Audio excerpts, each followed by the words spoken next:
लाल किले की प्राचीर पर प्रधानमंत्री नरेंद्र मोदी के संबोधन की आज तिरंगा फहराया गया और अब तक का सबसे लंबा संबोधन भी प्रधानमंत्री मोदी ने दिया। पीएम मोदी ने ऑपरेशन सिंदूर पर सेना के शौर्य पराक्रम की सराहना की, पाकिस्तान को एक सख्त संदेश दिया, नए और आत्मनिर्भर भारत का ब्लूप्रिंट रखा। लेकिन पीएम मोदी के संबोधन में आरएसएस की तारीफ पर सबसे ज्यादा तनातनी हो रही है। इस साल आरएसएस की स्थापना के 100 साल पूरे हो रहे हैं। पीएम मोदी ने लाल किले की प्राचीर से संघ के योगदान की सराहना की। पहले आप सुनिए पीएम मोदी ने क्या कहा और उस पर विपक्ष की क्या प्रतिक्रिया रही।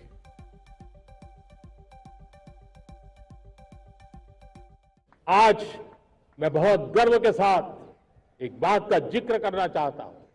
आज से 100 साल पहले एक संगठन का जन्म हुआ, राष्ट्रीय स्वयंसेवक संघ। 100 साल की राष्ट्र की सेवा एक बहुत ही गौरवपूर्ण स्वर्णिम पृष्ठ है। व्यक्ति निर्माण से राष्ट्र निर्माण के संकल्प को लेकर के 100 साल तक मां भारती का कल्याण का लक्ष्य लेकर के लक्षावधि स्वयंसेवकों ने मातृभूमि के कल्याण के लिए अपना जीवन समर्पित किया है। सेवा, समर्पण, संगठन और अप्रतिम अनुशासन, ये जिसकी पहचान रही है, ऐसा राष्ट्रीय स्वयंसेवक संघ दुनिया का ये सबसे बड़ा एनजीओ है। एक प्रकार से 100 साल का उसका समर्पण का इतिहास है। आज लाल किले की प्राचीर से 100 साल की इस राष्ट्र सेवा की यात्रा में योगदान करने वाले सभी स्वयंसेवकों को आदरपूर्वक स्मरण करता हूं और देश गर्व करता है राष्ट्रीय स्वयंसेवक संघ की इस 100 साल की भव्य समर्पित यात्रा को, और हमें प्रेरणा देता रहेगा। लाल किले से जब पीएम ने संघ के योगदान को सराहा तो वह विपक्ष के निशाने पर आ गए हैं। अलग अलग पॉलिटिकल पार्टीज की तरफ से रिएक्शन आए हैं, आपको सुनाते हैं क्या कहा उन्होंने। ये जो ग्रुप है, ये संगी साथी और भारतीय जनता पार्टी, मैंने कई बार कहा आपसे और फिर एक बार याद दिलाता हूं कि भारतीय जनता पार्टी का जब गठन हुआ था तो भारतीय जनता पार्टी के पहले जो राष्ट्रीय अध्यक्ष बने थे और भारतीय जनता पार्टी के पहले अधिवेशन में ये तय हुआ था कि उनकी पॉलिटिकल पार्टी की विचारधारा सोशलिस्ट होगी, सेकुलर होगी। ये आज फिर सोचना है इनको, और ये जो 100 साल पूरे हुए हैं, इनको अंग्रेजों को बधाई देनी चाहिए, क्योंकि सुनने में आता है और कुछ इतिहासकार ये लिखते हैं कि कुछ संगठन अंग्रेजों ने बनाए थे जिससे भारत को धर्म के आधार पर विभाजित किया जा सके, हिंदू और मुसलमान की खाई पैदा की जा सके। इसलिए संगी साथियों को भी अपनी पहली विचारधारा जो थी समाजवादी और सेकुलर, उसको याद रख करके देश को और आगे बढ़ाना चाहिए। एक विशाल हृदय प्रधानमंत्री को हम ढूंढने में हर साल नाकामयाब होते हैं। आज के भाषण को आप सुनिए, इतिहास के तथ्यों को तोड़ मरोड़ के पेश करना, इस देश की बुनियाद को नकार देना, पहले कुछ नहीं, पहले शून्य, सन्नाटा, अंधेरा, अब रोशनी। कौन सी रोशनी भाई? बुनियाद के बगैर, नींव के बगैर कुछ हासिल कर लेंगे आप? किसको खारिज कर रहे हैं? भारत को खारिज कर रहे हैं, हिंदुस्तान को खारिज कर रहे हैं।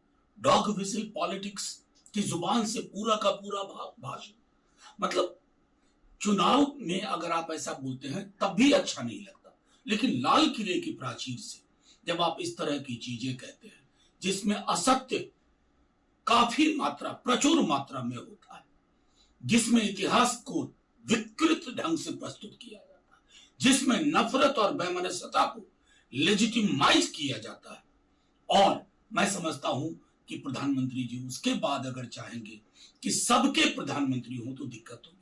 52 साल तो इन्होंने तिरंगा नहीं फहराया, 52 साल तो तिरंगा ही नहीं फहराया। जंग आज़ादी के अंदर कोई योगदान नहीं रहा। भारत छोड़ो आंदोलन में इनका योगदान क्या था? इन्होंने विरोध किया था। आज़ाद हिंद फौज जब लड़ रही थी तो आज़ाद हिंद फौज से साथ लड़ने के लिए ब्रिटिश फौज के अंदर भर्ती के लिए आह्वान कर रहे थे। तो जंग आज़ादी में तो आपका योगदान नहीं रहा, और जब हिंदुस्तान आज़ाद नहीं हुआ था तो हिंदू और मुस्लिम लीग के साथ इस विचारधारा के लोग मिल करके फ्रंटियर के अंदर, सिंध के अंदर और बंगाल में सरकार चला रहे थे। तो आज ये बात कहना बेमानी होगी।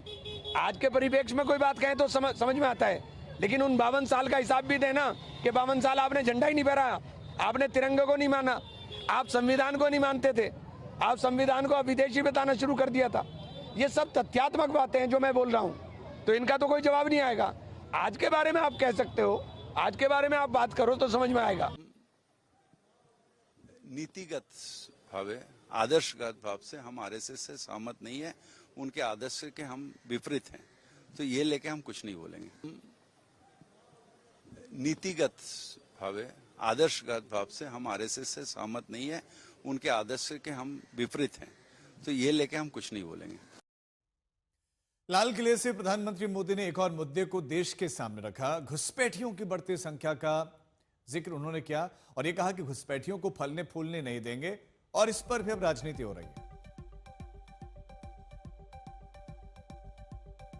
षड्यंत्र के तहत, सोची समझी साजिश के तहत देश की डेमोग्राफी को बदला जा रहा है। एक नए संकट के बीज बोए जा रहे हैं,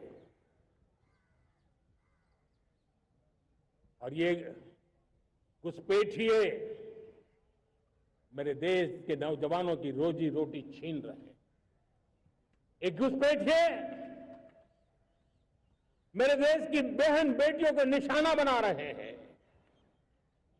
ये बर्दाश्त नहीं होगा। ये घुसपैठिए भोले भाले आदिवासियों को भ्रमित करके उनकी जमीनों पर कब्जा कर रहे हैं। ये देश सहन नहीं करेगा। और इसलिए मेरे प्यारे देशवासियों, जब डेमोग्राफी परिवर्तन होता है, सीमावर्ती क्षेत्रों में डेमोग्राफी में परिवर्तन होता है, तब राष्ट्रीय सुरक्षा के लिए संकट पैदा होता है। देश की एकता, अखंडता और प्रगति के लिए ये संकट पैदा, सामाजिक तनाव के बीज बो देता है। और कोई देश अपना देश घुसपैठियों के हवाले नहीं कर सकता है, दुनिया का कोई देश नहीं कर सकता है, तो हम भारत को कैसे कर सकते हैं? बहुत स्पष्ट बात है, बहुत स्पष्ट बात है। आरएसएस के संदर्भ में दो व्यूज हैं इस मुल्क में, एक हमारा व्यू है और एक मोदी जी का और उनके साथियों का व्यू है। हमारा व्यू और उनके व्यू में बहुत बड़ा अंतर है, और ये एक बहुत बड़ा विषय है हमारे देश के डिस्कोर्स में, हमारे देश के संवाद में। ये एक बहुत बड़ा विषय है। इसलिए मैं ये मानता हूँ कि जहाँ पर इतना अंतर है लोगों के बीच में, उसको आज राष्ट्रीय पर्व, एकता पर्व के दिन पर उस विषय को नहीं छेड़ना चाहिए। अब उन्होंने छेड़ा है, मैं उसको आगे नहीं बढ़ाना चाहता।